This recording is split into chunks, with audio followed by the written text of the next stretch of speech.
Bismillahirrahmanirrahim. Assalamualaikum warahmatullahi wabarakatuh. Alhamdulillahirrahmanirrahim. Pada kesempatan kali ini, saya akan mengerjakan UTS Mekanika Fluida nomor ketiga. Sebelumnya, yang terhormat kepada Bapak Sugi selaku dosen pengampu dari mata kuliah Mekanika Fluida kelas B1.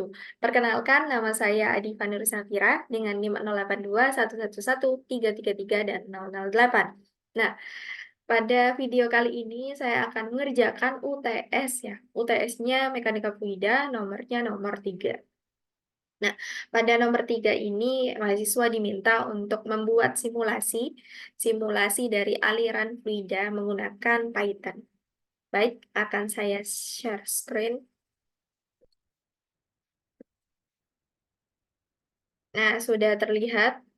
Nah, di sini saya menggunakan Google Colabs. Jadi untuk simulasinya, simulasi dari aliran fluida. Nah, pada menjawab nomor 3 ini, saya menggunakan kasus menuangkan suatu minuman.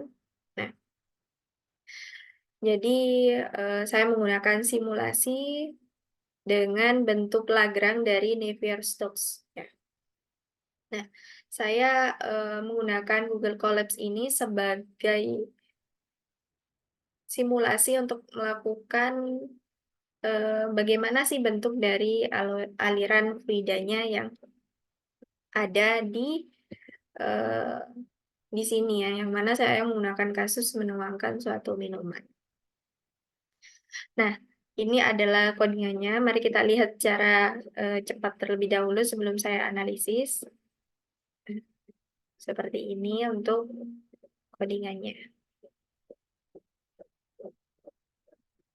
Oke, memang cukup panjang ya.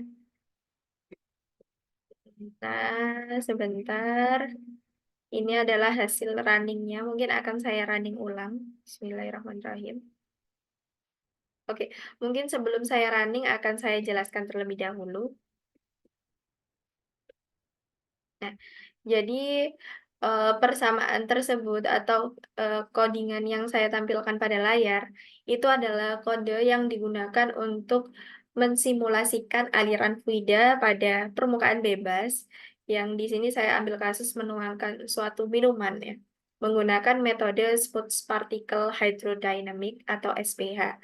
Nah, tujuan dari simulasi ini adalah untuk memodelkan perilaku aliran fluida dengan menggunakan partikel-partikel kecil yang disebut dengan smooth particle. Jadi bagaimana sih dari aliran fluidanya di sini saya minuman ya. Nah, di situ saya menggunakan pendekatan yaitu menggunakan partikel-partikel kecil sebagai perumpamaan dari minuman tersebut.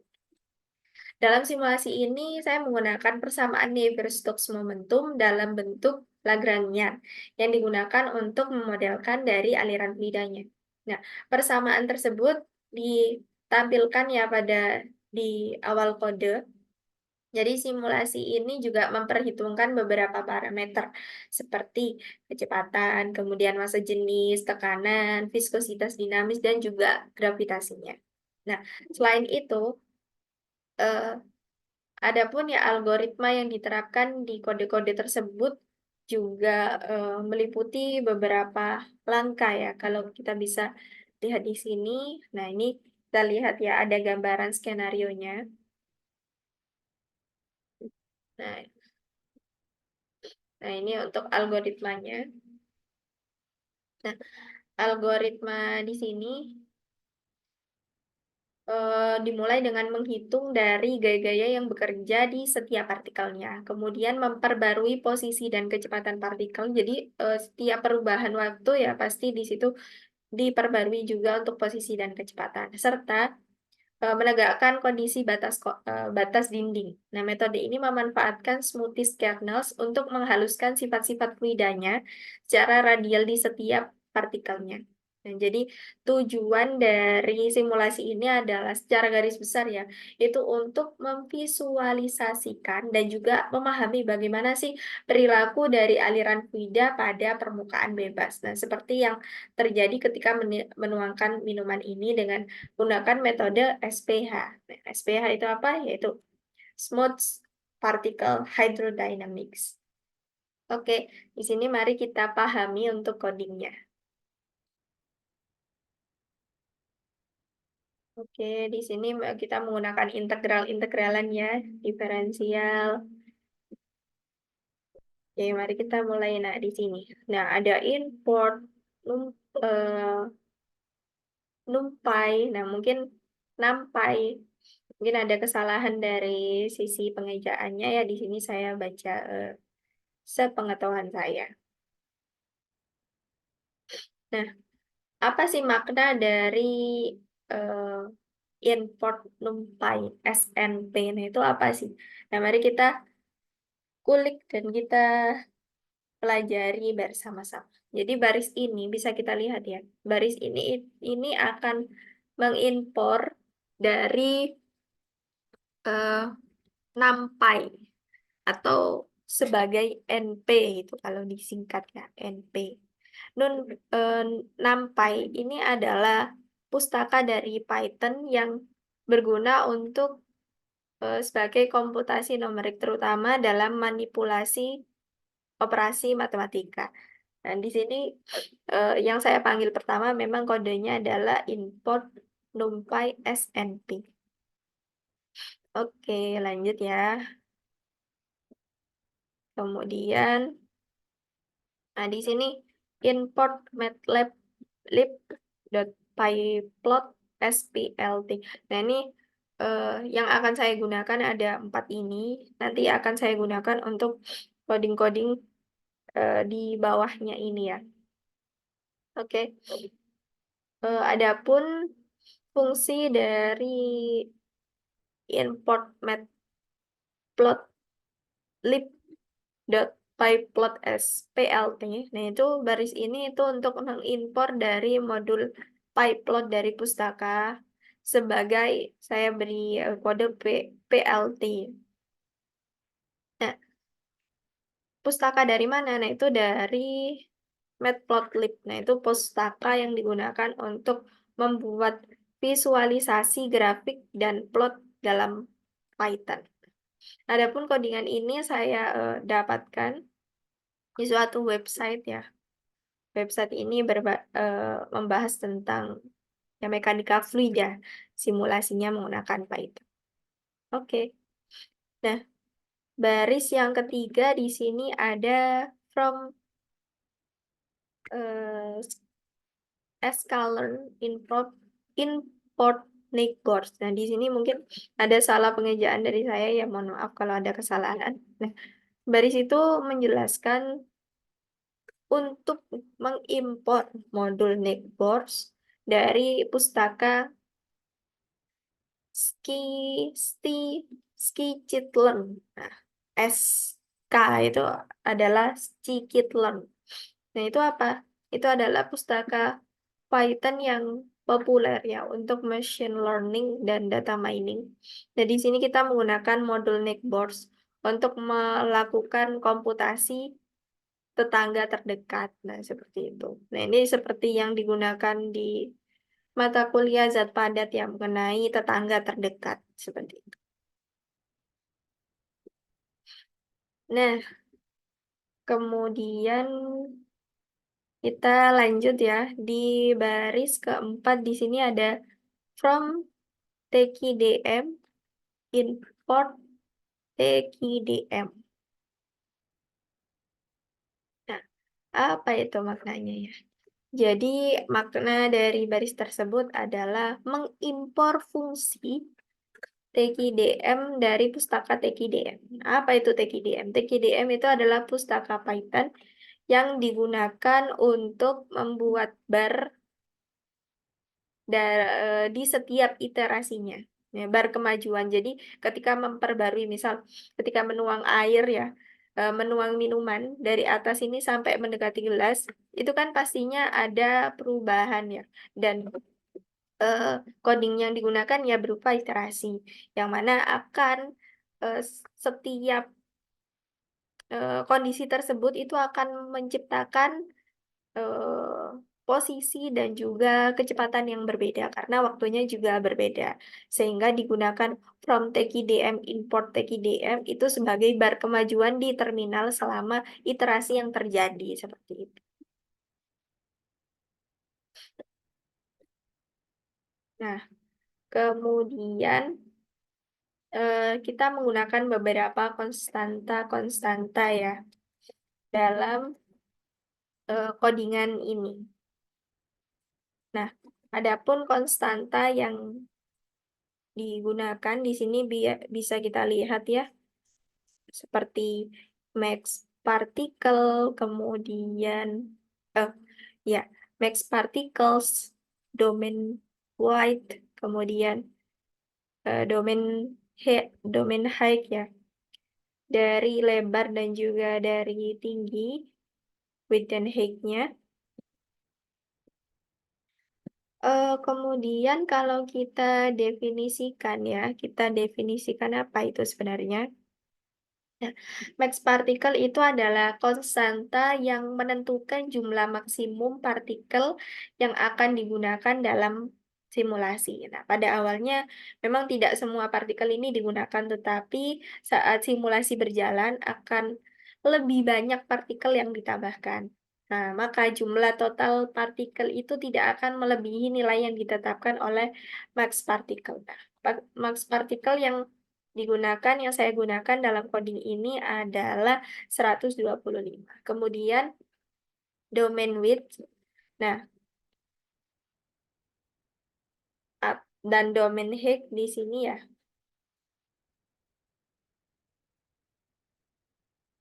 Konstanta ini tuh menentukan dari lebar dan juga tinggi dari domain simulasi yang mewakili area di mana aliran fluida ini disimulasikan.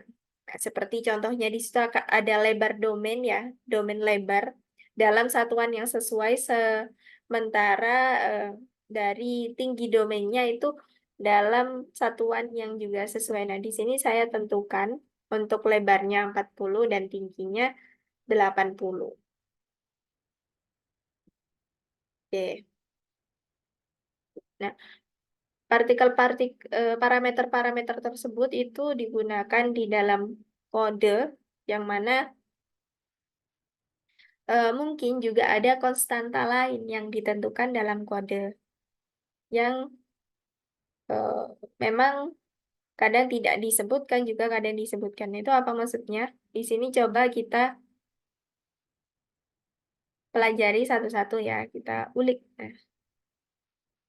Nah, di sini ada partikel massa untuk yang pertama itu 1. Nah, isotropic eksponen. Nah, apa itu isotropic eksponen? Nah, jadi parameter ini tuh digunakan ya. Saya masukkan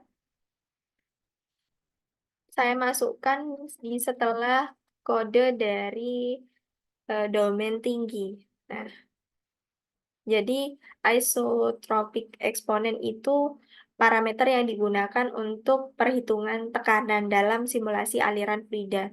Nah, istilah isotropik itu kan berkaitan dengan tekanan ya, yang berarti tekanan pada suatu titik dalam fluida itu tidak bergantung pada arah tertentu, tetapi hanya pada gradien kepadatannya.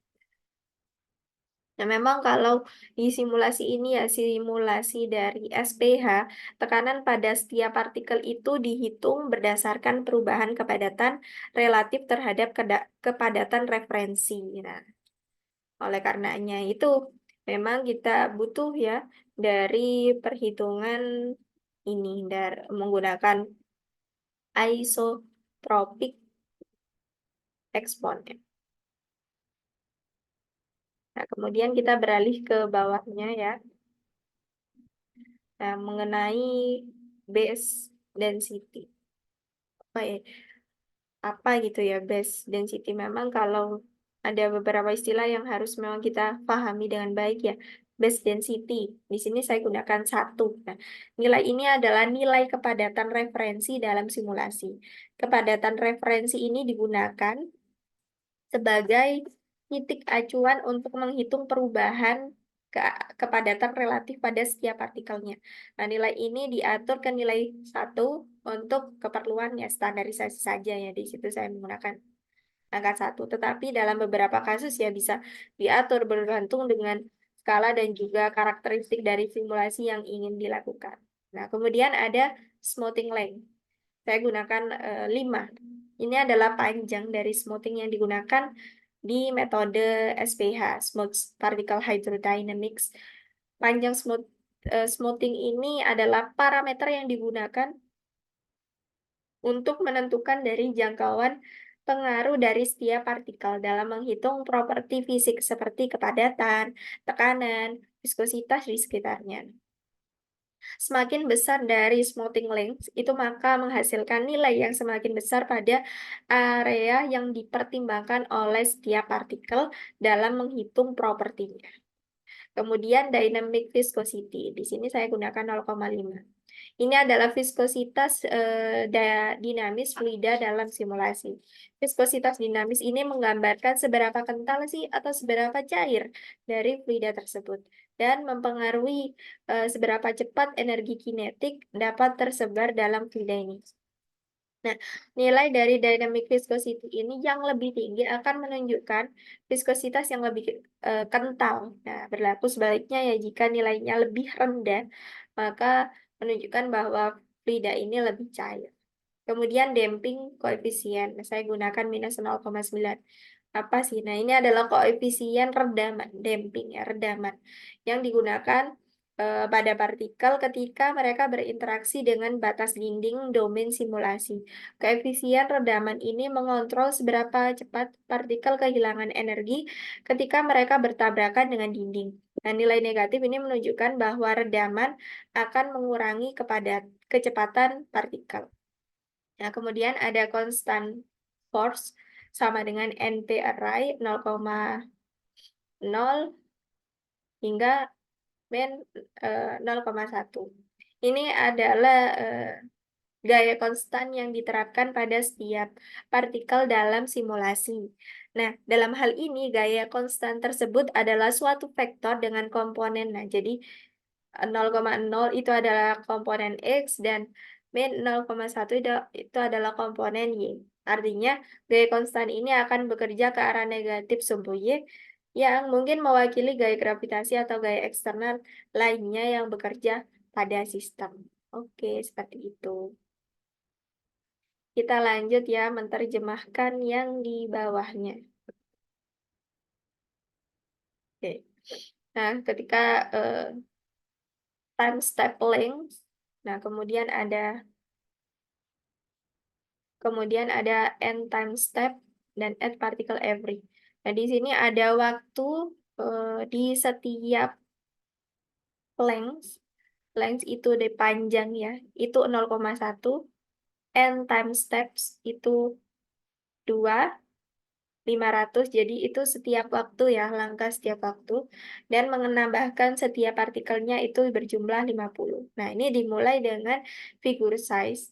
Jadi untuk ukuran nanti plottingnya itu adalah 4,6. Dan plot every-nya itu 6, scatter dot size-nya itu 2, 0, 0, 0. Nah, ini dimulai dengan domain X slim. Jadi sama ya, yang saya jelaskan di awal tadi, menggunakan smoothing length, domain width, kemudian domain length. Nah, itu memang dimulai dari awal dan digunakan normalisasi dari density. Nah, angkanya di sini disesuaikan dengan kasusnya, di mana pada kasus ini untuk normalisasi dari density, partikel massanya menggunakan rumus 315 kali partikel mass, kemudian dibagi 65 kali NP, PI kalikan dengan smoothing length kali 9. Kemudian dihitung juga untuk normalisasi dari gaya tekannya. Kemudian dihitung juga dari gaya viskositasnya. Nah, di sini sudah mulai digunakan codingan untuk iterasi karena di sini ada kata for ya. Nah, untuk partikel yang pertama, positionnya, positionnya itu adalah pakai rumus NP kali zeros and particles, 2, velocitiesnya NP zeros like position, dan force-nya gayanya NP zeros like position pada fungsi posisi. PLT seperti yang di awal tadi ya, PLT itu adalah import matplotlib.pyplot. Seperti itu mungkin pengucapannya, bisa lebih, dipelajari lagi ya untuk yang benar. Kemudian PLT untuk figur gambarnya, untuk figur size-nya adalah figur size DPI 160 dpi. Nah, untuk for iterasi yang pertama TKDM itu memakai memakai coding seperti yang ada di layar. Nah, ini yang saya blok warna biru. Nah, untuk new velocity-nya seperti ini. Nah, kemudian bertambah. Tadi kan n particles-nya 1, sekarang n particles-nya 3. Nah, menggunakan position dan juga velocities. Namun di sini ada yang berbeda. Nah, di sini ada sumbu eksisnya 0 dan 0. Nah, fungsinya posisi dengan new position. Nah, posisi yang sebelumnya dengan posisi yang saat ini, dan juga velocity yang sebelumnya dengan new velocities yang sekarang. Nah, rumusnya ini menggunakan tetangga terdekat ya. Tetangga terdekat dan juga dari radius. Kemudian juga dilakukan iterasi kembali pada range-nya n particle. Sama digunakan tetangga terdekat, kemudian normalization density, kemudian ada smoothing length, dan di sini ada tambahan distance. Nah, distance di sini adalah jarak jarak perpindahannya itu seberapa besar, dan digunakan pressures. Pakai rumus iso eksponen yang tadi ya dikalikan dengan density main base density. Dan force-nya adalah NP kali NP zeros underscore slide pada fungsi posisi. Bagaimana kemudian? Nah, pertama kita mendrop dari elemen itu sendiri. Kemudian dilakukan iterasi di range-nya for i dan for j. For i adalah range dalam fungsi n particle dan juga j n least. Nah, ini untuk tetangga terdekat. Untuk menghitung dari gaya tekannya, itu menggunakan gaya dulu sama dengan normalization present force dikalikan dengan posisinya. Dan dibagi dengan distance di setiap pressure posisinya dalam fungsi I dan juga J. Kemudian dihitung dari gaya viscous. Nah, gayanya adalah normalisasi viscous force dikalikan dengan velocities dibagi dengan density smoothing length dikurangi dari distance-nya. Nah, kemudian untuk force due to gaya karena gravitasi itu adalah konstan, gaya konstan ya. Nah, kemudian digunakan Euler steps. Dilanjut dengan N4 dari kondisi batas ya, boundary conditions. Di sini dihitung satu-satu ya. Jadi untuk sisi kiri, left-nya, kemudian sisi kanan, right, sisi bawah, bottom, dan sisi atas, top, itu dihitung ya. Untuk rumus dari velocities-nya itu adalah velocities ditambah dengan time step length dikalikan force dibagi dengan density. Sedangkan position ditambah time step length dikalikan dengan velocities. Nah, ini rumusnya sama, kemudian diiterasi. Dan terakhir menampilkannya if names underscore ya sama dengan mains dan mains untuk menampilkan hasilnya. Oke, coba kita run. Bismillah.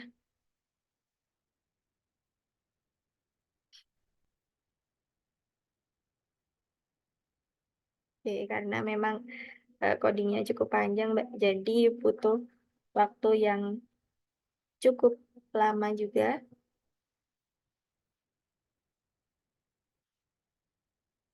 Ya, kita tunggu dulu, sabar ya. Dibutuhkan jaringan yang stabil juga untuk melakukan running. Kita lihat di bawahnya ya. Oke, di sini sudah muncul. Wah, memang banyak ya namanya juga simulasi dari fluida atau dari tadi air yang dituangkan. Yang mana memang di setiap, oke, memang sebanyak ini ya. Karena prosesnya juga panjang,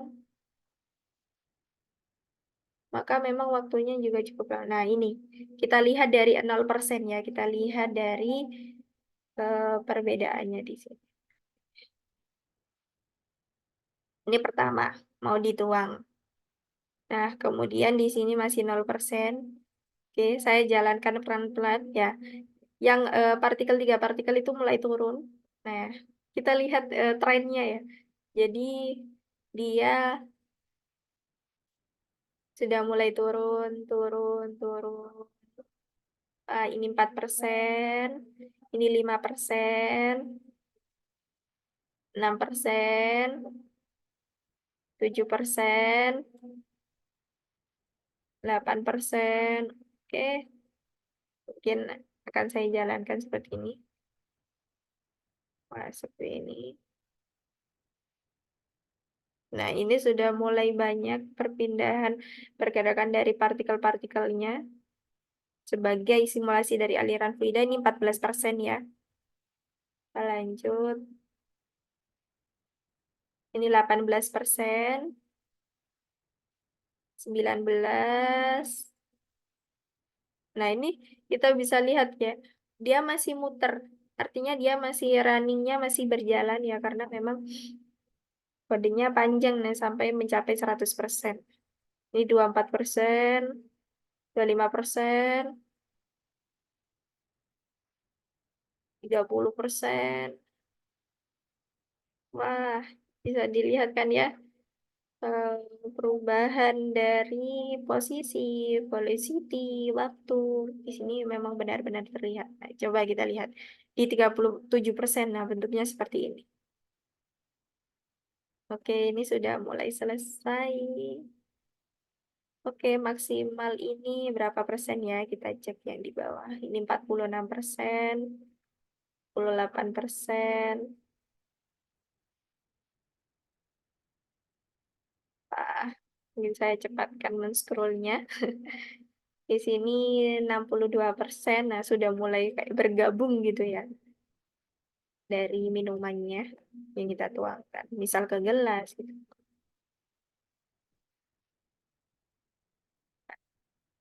70%. Wah, 75%.